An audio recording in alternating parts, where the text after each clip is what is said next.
Alright, so this troll lunges into your campsite, club raised high, ready to strike, and Sita, you are on deck. Calder, it's your turn. Okay, is the campfire still going? Because as written, trolls hate fire, so it would probably not have approached if that were the case. Good point. But no one said anything about tending the fire overnight. Okay, So, well naturally, Calder prepares to cast Fireball by taking out his little box of sulfur. And, oh wait, no, I'm all out of tiny balls of bat guano. look, Rick, remember, unless there's a cost in gold, you don't really have to use the material. Bob, my immersion depends on it. Hi, Bob here, and this is where we learn how to have more fun playing D&D together.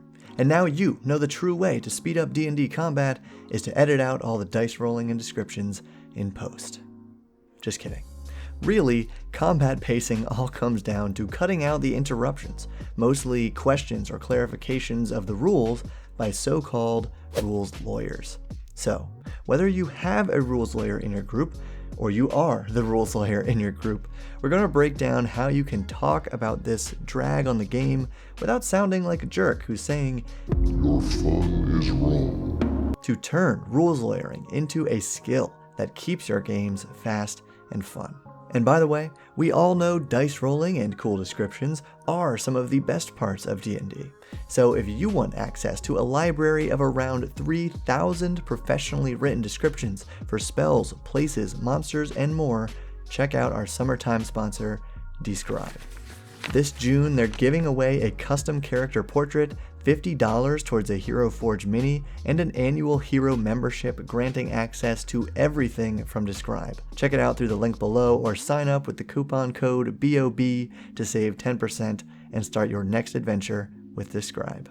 Now, rules lawyering is a common behavioral pitfall that many DMs and players fall into. It generally carries a very negative connotation, and in the D&D meme universe, rules lawyers are these people like Calder from the sketch, who too frequently interrupt other players or the DM with an actually? to explain how the rules actually work for a given situation when a player was doing something or was about to do something that would break said rules. And this usually happens in combat because that's what most of D&D's rules are about. But, like a lot of human behaviors, rules lawyering isn't always bad. It belongs on a spectrum. In another video, we're going to expand on how a beginner's knowledge of the rules affects the pace of the game. But for now, just know that expert knowledge does not inherently speed up combat. If that were the case, rules lawyers would be hailed across the D&D fandom. The problem arises when this expert knowledge of the game mechanics intersects with traits like perfectionism or pride, which are also not inherently bad, but when a player or DM's perfectionism drives them to follow every rule to a T, and to make sure everyone else is following every rule to a T, it quickly becomes annoying. And the same annoyance can occur if someone is so proud of their rules knowledge that they'll correct the other players every chance they get. So, when a player's knowledge of the rules is used to undermine another player's knowledge, or their enjoyment of the game, intentionally or unintentionally, they've crossed the line into bad rules lawyering. And if you're like me, or some other D&D lovers I know, you may experience a phase in your D&D journey where the letter of the rules, or merely their intent, becomes superior to the group's fun. So recognizing this behavior is the first step toward becoming a good rules lawyer. Yes, it's a thing that you can actually achieve, and feel free to just send this video to all your players if you don't want to single anyone out. Okay, if the rules are very important to you, that's great. D&D is better with at least one player like you at every table, but you gotta stay in your lane. If you're a player and you observe someone at the table doing something that technically does not jive with the rules as written, that's okay. That's what the DM is for, so look to them. Do they seem to be questioning the ruling in their head as if waiting for you to blurt out the actual mechanic? Well, no. They're just probably deciding for themselves if the action makes sense here, because that's their job as DM. But wait, what if the DM is calmly going along with the situation, as if they have no idea an infraction of the rules has been committed? Dude, that's okay too. As long as everyone else is enjoying the scene, there's no need to start a debate. My immersion depends on it. So I'll just cast Firebolt. Alright, so the troll is patting out these flames, fear in its eyes. Sita, it is your turn. Yes, I quickly knock an arrow, pull back my bow, and fire. Well, actually, without dark vision, Sita can't even see the troll. Yeah, we can say that its tattered clothes are still aflame after your firebolt. Well, the Firebolt spell specifically says a flammable object hit by this spell ignites if it isn't being worn or carried. Alright, thank you for the clarification, but I'm going to say that it is on fire, maybe just its hair or something, which is technically not wearing or carrying. My immersion. I shoot my bow. So here's the real advice. A good rules lawyer is passive. Even if another player looks up from their character sheet and asks, hey, how does this work? You gotta give the DM a chance to answer first. It's their rules that matter. So only if the DM then asks you or the group in general, does anybody know how this is supposed to work? Should you then quote one of the rule books.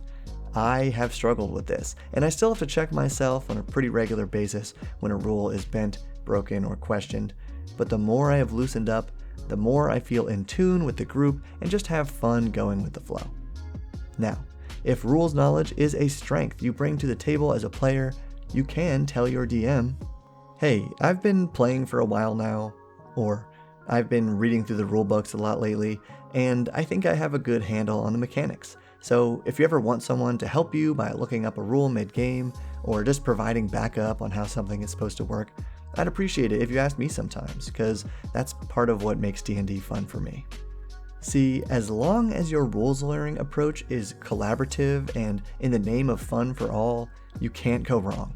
And if you're a DM who's working through this lawyer phase yourself or someone in your group, please check out this awesome line from the 5e Dungeon Master's Guide. The D&D rules help you and the other players have a good time, but the rules aren't in charge. You're the DM, and you're in charge of the game. That said, your goal isn't to slaughter the adventurers, but to create a campaign world that revolves around their actions and decisions, and to keep your players coming back for more. That last part is so important. You should want to keep your players coming back. So if you have 1 or 2 people in your group who really don't seem to fit with your DMing style, try to compromise. It can be really tempting to be like, I'm the DM, and if you don't like how I run, find another game. Okay, well, they will, or they kind of should for being treated like that.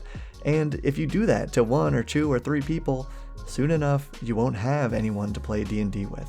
Same thing applies to literally every human relationship. Be nice. Also, if the rules lawyer is a player in your group, as long as you're not condescending about it, you can occasionally just ask them to clarify something. Or if you're a really generous DM, defer to them every once in a while. It can really take a load off your shoulders as Dungeon Master, making them an asset instead of a nuisance. And if you, as DM, are the rules lawyer, at least try to compromise with the silly ideas that seem so contrary to your vision for the game. I promise, after 1 or 2 sessions, you won't even remember that I chose to play an Aarakocra Bard in your exclusively underwater campaign. Bottom line, with fewer interruptions to question or clarify the rules during combat or any part of a D&D session, it will go much faster and just be more pleasant for everyone. If you like this perspective, please give the video a thumbs up, share it with your group, and consider subscribing for more wholesome D&D content. Thanks to our sponsor, Describe, and our new patrons, Guy, Reddick, Cyrus, Gary, Bill, Frankie, Justine, Dallas, and Gaston. Thank you for all your support, and keep building.